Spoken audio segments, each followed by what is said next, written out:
15 വർഷം 182 കോടി രൂപ. CMRLന്റെ മാസപ്പടി ഡയറി. വീണ വിജയൻ മാത്രമല്ല കുടുങ്ങാൻ പോകുന്നത്, നേതാക്കളുടെയും ഉദ്യോഗസ്ഥരുടെയും നീണ്ട നിര. മാസപ്പടി ഡയറിയിലെ പേരുകൾ പുറത്തേക്ക്. 182 കോടിയുടെ മാസപ്പടി കേസിൽ ഇനി വമ്പൻ സ്രാവുകൾ കുടുങ്ങും. വലമുറുക്കി ED. കേരള രാഷ്ട്രീയത്തെ പിടിച്ചുകുലുക്കുന്ന കാര്യങ്ങളായിരിക്കുമോ വരും ദിവസങ്ങളിൽ സംഭവിക്കുക? മാസപ്പടി കേസ് പുതിയ തലത്തിലേക്ക് നീങ്ങുന്നു. മാസപ്പടി കേസ് വെറും ഒരു വ്യക്തിയിലേക്ക് മാത്രം ഒതുങ്ങുന്നില്ല. പ്രതിപക്ഷ നേതാവ് പിണറായി വിജയന്റെ മകൾ വീണ വിജയനിൽ മാത്രം തീരുന്നതല്ല ഈ അന്വേഷണം. ED, അതായത് എൻഫോഴ്സ്മെന്റ് ഡയറക്ടറേറ്റ്, വലവിരിക്കുന്നത് കൂടുതൽ വലിയ സ്രാവുകൾക്ക് വേണ്ടി. കഴിഞ്ഞ മെയ് 27 തിരുവനന്തപുരം, കണ്ണൂർ, ബംഗളൂരു തുടങ്ങി 10 കേന്ദ്രങ്ങളിലാണ് ED ഒരേ സമയം മിന്നൽ റെയ്ഡ് നടത്തിയത്. ആ റെയ്ഡിൽ എന്താണ് കിട്ടിയത്? വരും ദിവസങ്ങളിൽ കേരളം ചർച്ച ചെയ്യാൻ പോകുന്ന ഡിജിറ്റൽ തെളിവുകൾ, നിർണായക ബാങ്ക് രേഖകൾ. CMRL എന്ന സ്വകാര്യ കമ്പനി കഴിഞ്ഞ 15 വർഷത്തിനിടയിൽ 182 കോടി രൂപയാണ് വ്യാജ ചെലവുകളായി കാണിച്ചത്. ഈ പണം എങ്ങോട്ട് പോയി? ആരുടെയൊക്കെ പോക്കറ്റിലേക്കാണ് ഈ കോടികൾ ഒഴുകിയത്? സീരിയസ് ഫ്രോഡ് ഇൻവെസ്റ്റിഗേഷൻ ഓഫീസ് അഥവാ SFIO ഇത് വ്യക്തമായി കണ്ടെത്തിക്കഴിഞ്ഞു.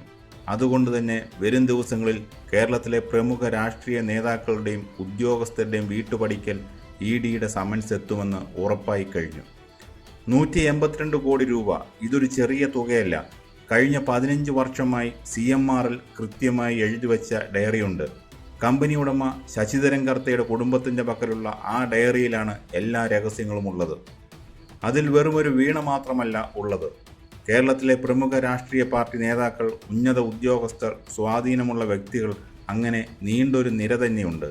ഈ പണം നൽകിയത് വെറുതെയല്ലെന്നാണ് അന്വേഷണ ഏജൻസികൾ വിശ്വസിക്കുന്നത്. കൈക്കൂലിയായും വഴിവിട്ട സഹായങ്ങൾക്കുള്ള പ്രതിഫലമായും മാസപ്പടിയായും ഒക്കെയാണ് ഈ തുക കൈമാറിയിട്ടുള്ളത്. ബിസിനസ് സുഗമമായി നടക്കാൻ രാഷ്ട്രീയക്കാരെയും ഉദ്യോഗസ്ഥരെയും പണം നൽകി സ്വാധീനിച്ചു.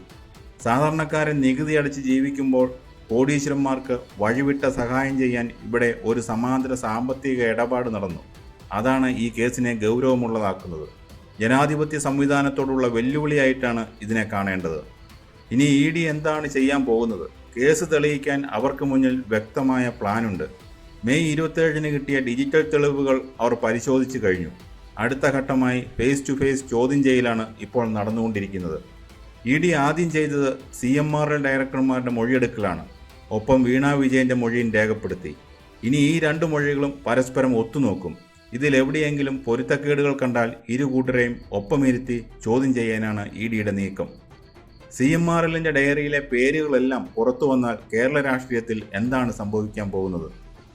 മാസപ്പടി ബുക്കിൽ പേരുള്ളവരെല്ലാം കുടുങ്ങും. അത് ഭരണപക്ഷത്തുള്ളവരായാലും പ്രതിപക്ഷത്തുള്ളവരായാലും. കാരണം പണം വാങ്ങിയതിൽ രാഷ്ട്രീയ ഭേദമില്ലെന്നാണ് സൂചനകൾ.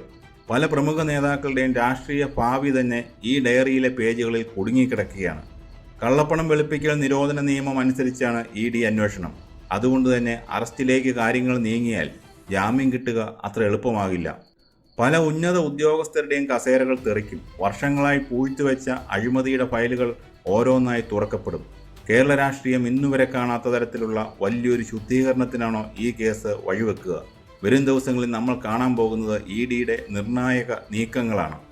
അന്വേഷണം വീണ വിജയനിലാണ് തുടങ്ങുന്നതെങ്കിലും അതിൻ്റെ വേരുകൾ ചെന്നെത്തുന്നത് കേരളത്തിലെ അധികാര കേന്ദ്രങ്ങളിലേക്കാണ്. 15 വർഷത്തെ അവിശുദ്ധ കൂട്ടുകെട്ടുകളുടെ കഥയാണ് 182 കോടിയുടെ ഈ അഴിമതി. സമൻസുകൾ തയ്യാറായി കഴിഞ്ഞു. ചോദ്യം ചെയ്യൽ മുറികൾ ഒരുങ്ങിക്കഴിഞ്ഞു. മാസപ്പടി വാങ്ങി ജനങ്ങളെ പറ്റിച്ചവർ ആരൊക്കെയാണെന്നറിയാൻ കേരളത്തിലെ പൊതുസമൂഹത്തിന് അവകാശമുണ്ട്. ഈ അന്വേഷണം എവിടെ ചെന്ന് അവസാനിക്കും? ആരൊക്കെ അകത്താകും?